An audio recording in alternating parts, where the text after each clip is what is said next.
Ukraine launched a weapon that is unstoppable, unblockable, and costs almost nothing.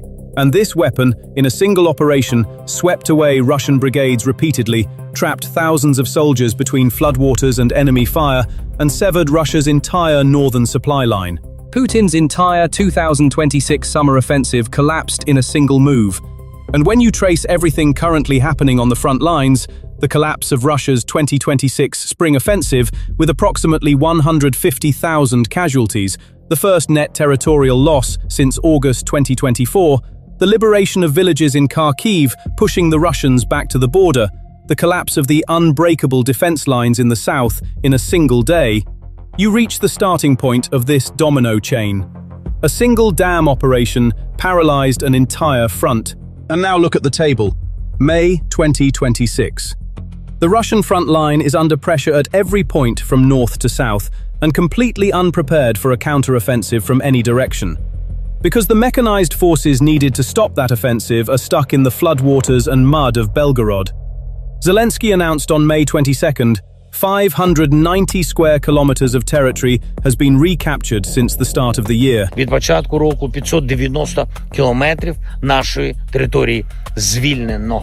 Look at where these 590 square kilometers were recaptured. A map of the Belgorod domino chain emerges. As of May 2026, Ukrainian forces in Kharkiv are pushing the Russians toward the Belgorod border by liberating villages, a border that is already collapsed, stripped of air defense, and declared a frontline zone by its governor. Kupiansk, the railway hub Russia has been trying to besiege since November 2025, has fully come under Ukrainian control. The situation in the south is even bleaker. In March to April 2026, the so-called unbreakable defenses crumbled in a single day following the Alexandrivka counter-offensive. The first mass surrenders were recorded. Rybar, a pro-Russian source, summed it up in a single word: disastrous. As of mid-May, Russian forces on the Zaporizhia axis are pinned down along the Yanchekrak River, with no freedom of movement. Does Russia have the strength to turn this situation around? A significant portion of its mechanized forces is stuck in the mud of Belgorod. The 70,500 contracts signed in the first quarter of 2026 aren't making up for the losses. The army is losing more than it's gaining. An army with depleted tank and armored vehicle stocks and shattered morale is attempting to defend itself simultaneously in Kharkiv, the south, Crimea, and Kursk. But Ukraine has pushed up to the Belgorod border in the north, is cutting off Crimea's supply lines in the south. Defending everywhere means being unable to defend anywhere. The water flowing from the Belgorod Dam did not merely paralyze a single front, it toppled Russia's entire 2026 war plan like dominoes. And now those dominoes are still falling. This doctrine is not Ukraine's invention, it's thousands of years old. But Ukraine redefined it. Russians call it Rasputitsa, the season when roads cease to exist. Every spring and autumn, Ukraine's black clay soil dissolves, fields turn to swamps, roads turn to rivers. And this mud has been the grave of invaders for centuries. General Mud, the nickname for the quagmire, has been more effective than the most expensive weapon systems for centuries. And in 2022, Putin repeated the same mistake on the same soil. When Russian tanks crossed the border in late February, Western analysts had calculated they'll finish before the Rasputitsa begins. But Putin underestimated two things: Ukraine's resistance and Ukraine's terrain. When March arrived, mud season began. Every vehicle that left the asphalt got stuck. Some tanks literally sank into the earth. Vehicles that couldn't move formed convoys stretching kilometers on narrow roads. The famous 64-kilometer convoy from the north got jammed in these conditions and couldn't advance for days. And these convoys became stationary targets for Bayraktar TB2s and Javelins. But Ukraine didn't just wait for the mud, it used it strategically.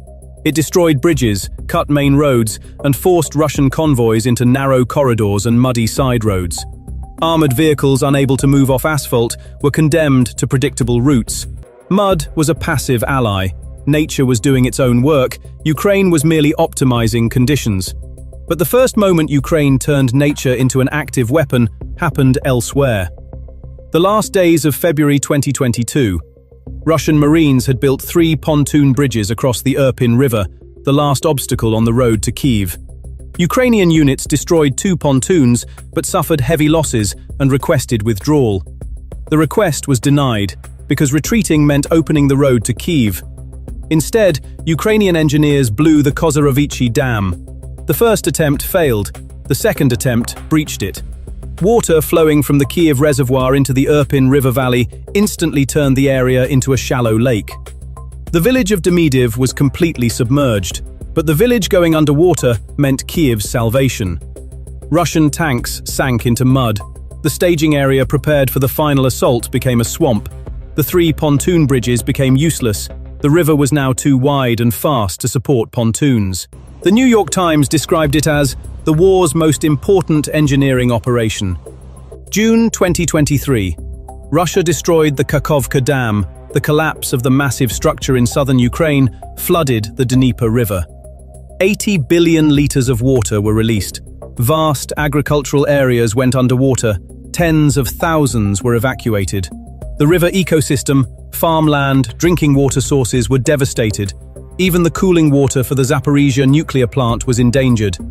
And Ukraine's southern counteroffensive plans were seriously disrupted, which was exactly what Russia had aimed for. The Dnieper's flooding made planned crossing points for the counterattack impassable. Kakhovka was condemned by the world, but it also taught Ukraine something. The water weapon works in the opposite direction too. If Russia used the Dnieper against Ukraine, Ukraine could use the Siversky Donets against Russia. Kakhovka sparked a war crimes debate, but it also planted the seed for a doctrine's reverse evolution. Russia's weapon would be turned back on Russia. The defensive weapon was about to become an offensive weapon, and this transformation took place in the autumn of 2025 in Belgorod. To understand the Belgorod operation, you first need to understand what Russia was doing that summer, because this operation was not a reaction, it was a trap.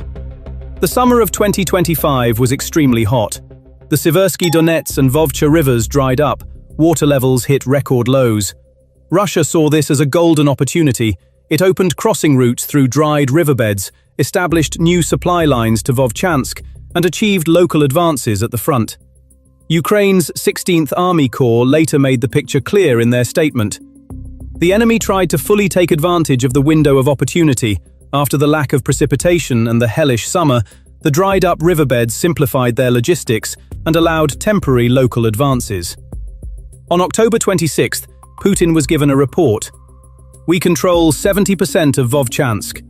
Russia felt strong, and that was precisely the moment the trap was about to close. On the night of Saturday, October 25th, the first strikes came. HIMARS attacks on the Belgorod Reservoir Dam, creating initial structural damage. On Sunday, October 26th, at approximately 3 p.m., the second wave.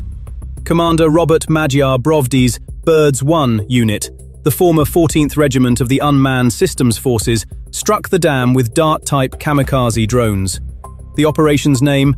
Dam, hold on if anything! The water level dropped 100 centimeters. Serious gaps opened in the concrete structure.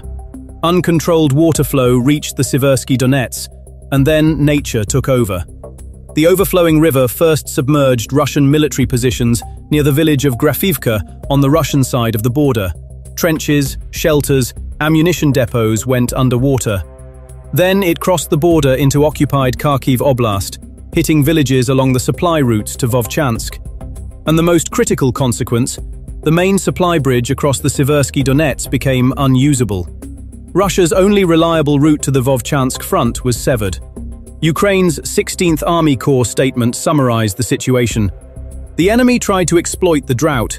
Dried riverbeds had simplified logistics, but now the units that managed to cross the Siversky Donets have been effectively cut off from their main forces. We're expecting the POW exchange pool to be replenished. Affected Russian units. The 128th, 116th, 68th, and 136th Motorized Infantry Brigades, plus the 82nd Regiment and 138th Brigade of the 6th Army and 44th Army Corps. According to Ukrainian sources reported by Defense Express, the 1st Battalion of the 82nd Airborne Division was nearly completely wiped out. Only the command staff remained. The unit had to be withdrawn for replenishment. Potentially tens of thousands of soldiers were either physically underwater or had their supply lines cut. What happens to units that cannot be logistically supported? Artillery runs out of ammunition and falls silent. Tanks run out of fuel and become immobile, and an immobile tank is a stationary target. Soldiers without food and water see their morale and physical resistance collapse. Floodwaters and thick mud render existing trenches unusable while armored vehicles get stuck. And if retreat routes are also cut, which they were, troops are literally trapped between Ukrainian forces and rising waters. You can't advance, the enemy is ahead. You can't retreat, there's no bridge, no road, everything is mud. You stay in place, but your position is underwater. This is siege and drowning in the literal sense. Soldiers are forced to fight both enemy fire and nature itself, and you can't raise a white flag against nature. The Belgorod Dam was a tactical success on its own, but its consequences were far greater. This operation was the first link in the domino chain that collapsed Russia's 2026 offensive plan. In October 2025, the Vovchansk front was paralyzed. Entering winter, isolated units couldn't be resupplied. No ammunition, fuel, food, or medical supplies reaching them. Combat capability dropped within weeks. In March to April 2026, Russia launched its spring offensive, but couldn't assemble sufficient force on the Kharkiv front. According to United 24's analysis, January to April 2026 was Russia's worst period since 2023. The spring offensive campaign collapsed with approximately 100,000 casualties. Over the year, Russia managed to gain only 300 square kilometers of territory, a third of which was border area infiltration in Sumy. In April, Russia lost net territory for the first time since August 2024, 46 square miles, twice the size of Manhattan. ISW data shows the trend worsening, 45 more square miles lost in the last 4 weeks. According to Deep State's OSINT data, Russia gained only 300 square kilometers total in 2 months, a third of which was Sumy border infiltrations. The statistics are merciless. Record low advances despite record high casualties. And here Ukraine's dual strike comes into play. Nature cut the logistics. Technology wore down the rest.